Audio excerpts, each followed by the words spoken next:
Hey, how you doing? Welcome back. This is Collectibles and Comments. I'm your host Mel, and because it's February, which is Black History Month, I am going to share with you many of my African American themed collectibles. I've collected a lot of stuff based on the African American experience, and I think what I'm going to do is do this in maybe a couple of different episodes. So the first one, maybe I'll focus on politics, civil rights, and people like that. I want to do one just on entertainment, and maybe a separate one on just some of the sports memorabilia I have. So since it's Black History Month, these are some of the things I've collected that I think may be of interest to folks who collect this type of memorabilia. So enjoy. I hope you enjoy some of the pieces that I've collected. So here they are.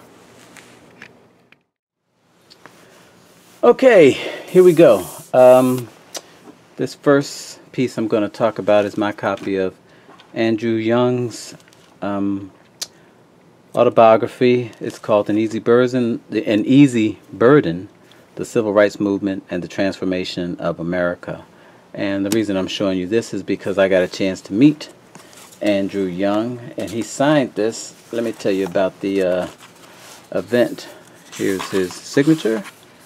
It says, "To Melvin, keep faith, Andrew Young." He signed it, it looks like August 28th, 1998. And that's his signature there. He autographed it for me. When I was administrator at George Washington University, we did a commemoration of the anniversary of the March on Washington, the 35th anniversary. And wonderful event. Martin Luther King III was there. A lot of people were there who organized the march. This is one of the programs for the event here. So it was several months long. There was a ribbon cutting ceremony. So I actually got a chance to get the autograph of Andrew Young. I had his book. Dick Gregory also signed it. If you followed my channel, you know he's one of my heroes. So I got a chance to meet him briefly. This is the signature of Walter Fauntleroy. He was the first congressional delegate to the district, and he was also one of the organizers of the original March on Washington. So this was a nice event. Wonderful memory. Glad that I had a chance to participate in this. And the next book I'm going to show you, this is John Lewis's book. He's also an icon of the civil rights movement. This is a more recent signature that I got.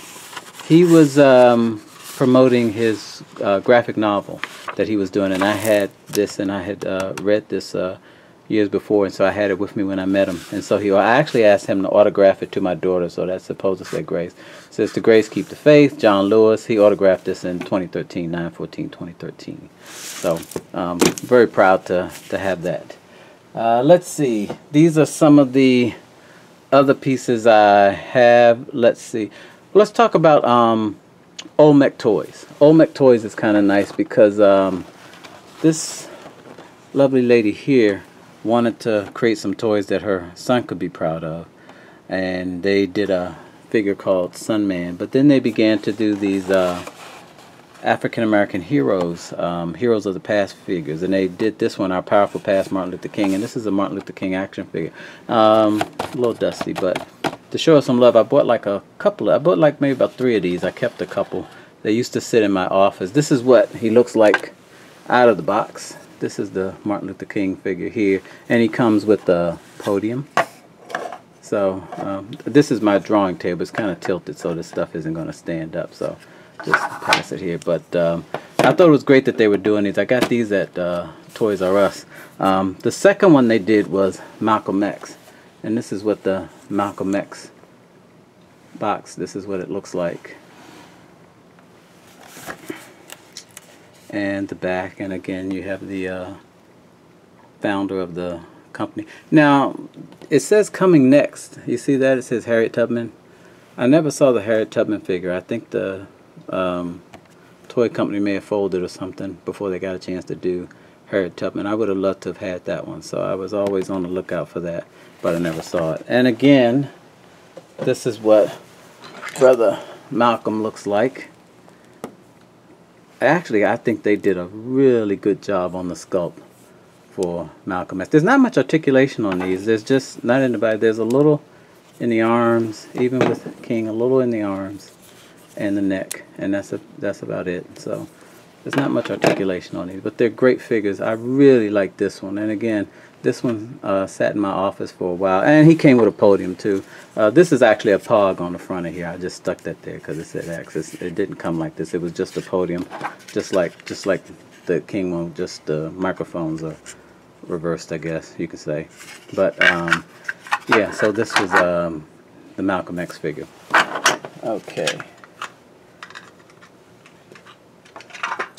This one you're looking at, this is Benjamin Banneker. He was a astronomer, mathematician, scientist. He wrote an almanac, and he was also one of the he was a surveyor, and he was also one of the planners of the District of Columbia, Washington D.C., which is where I was born. So I saw this figure and wanted to have it, and he comes with a little almanac in his hand. You see that? Let's see if I can hold that. Is that coming in? So that's kind of cute. But I thought this was a nice figure. I always like when they do the figures with a lot of care to them. So this one was pretty nice. And let's see. I've got a bunch of badges and things I'm going to talk about that I've collected over the years. Oh, this right here. This is interesting. Back when Jesse Jackson was running for president, I had a Jesse Jackson button. I stuck it on here. This didn't come on here. Let's see if I can get this off of here. There we go. This little thing I bought in like a card shop or somewhere downtown in DC, and it's a little. These little things used to be popular. They were little bears or something you could wear on your lapel or something. And what they did was they did them in the image of the folks running for president. So I think there was a Dukakis one, there was a Jesse Jackson one, and so I picked this up, and you could wear it on your collar. And this is my Jesse Jackson button, campaign button. I've got a few more buttons here. Let's see. Oh, this one is interesting. Before Martin Luther King's birthday became a holiday, there would be rallies and things on the mall and marches, and I would attend them. This one was in '82, and this was the march that they had, and this was one of the buttons that they were giving out for that. I picked this up at a Black Memorabilia convention. This is a replica of the Black Panther button. Let's see. Oh, this one, Ron Brown was the Secretary of Commerce under the Clinton administration, and he died tragically in a plane crash.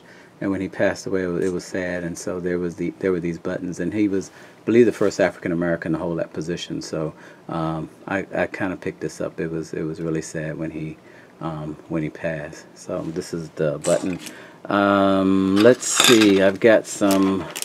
I went to the inauguration of our first African American president, Barack Obama, and so I picked up a couple of buttons. January 20th, 2009, I was there on the mall. I was actually standing near the Washington Monument. That's as close as I can get. It was so many people there. And this is another one that I picked up. A lot of events happened on the mall. I was recently at the 20th anniversary of the Million Man March, which was on last year on October 10th, 2015. I actually missed the original Million Man March. I was in Texas at the time, but I was there for the Million Family March, which was the Million Man March was in '97, I believe. The Million Family March was in 2000, and they had these flags there that you could pick up and wave and things like that, and so I held on to this one. It was October 16, 2000. This is the Million Family March flag. Can you see that? There we go. And let's see, Colin Powell figure. I bought this one because the proceeds went to support the work being done by the Salvation Army. So this was a Colin Powell figure. This one I bought back when I was in college, when Nelson Mandela was still in prison. It says, I don't know if you can make it out, but it says Free Mandela. And so I like the, you know, we would wear these and we would support our brother over in South Africa. This is a pen that I picked up based on the Black Heritage stamp. Let's see, it's a pen. You can pin it on your, it's a lapel pen. But it's Paul Robeson. Okay. And let's see.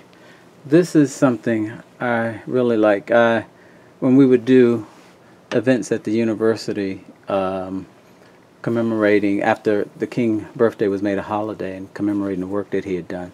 I had visited the King Memorial in Atlanta and I bought this lapel pin and I thought it was really nice, so it was kind of neat to have this, and I would wear it and show my support. So that's there. And I think one other thing I want to show you, this was something I picked up during the campaign of Obama before he became president. They would make these little dolls, these little figures. This one needs to have the batteries replaced, so unfortunately I can't play it. I didn't replace the batteries because I never took them out of the case, and I have to take this apart to put the batteries in it. But it would move, and he sings a song based on Oh Susanna, like I'm Obama, won't you vote for me, something like that. And the little mouth moves up and down, and he kind of dances and does some kind of stuff like that. And the last thing, this isn't really based on politics, but it's kind of for people who collect memorabilia. This right here, I'd never heard of these, but every April there's a black memorabilia show and sale in Gaithersburg, and I usually go and support the folks who are there. And a gentleman told me about these things. They're called coal scatter tags. Now apparently back in the day when people would buy coal, they may want to buy their favorite coal. So to know what the coal was, the company would put these little foil, this one is foil, sometimes they were made of cardboard, but they would scatter them amongst the coal so you could say, oh, I want that coal. But like a lot of stuff back in the day, they may have racist images. This one was called Little Joe, and it has this character throwing dice and that sort of thing. So it's a real curious piece of black memorabilia. So thought I'd share that with you. Okay. I think that's it. The next time I come to you, I am going to show you some of my stuff based on the folks in the entertainment industry. So we'll do a part 2 of my collectibles based on the work of based on the history of African Americans in this country. So thanks for watching, and I'll see you again next time. Bye bye.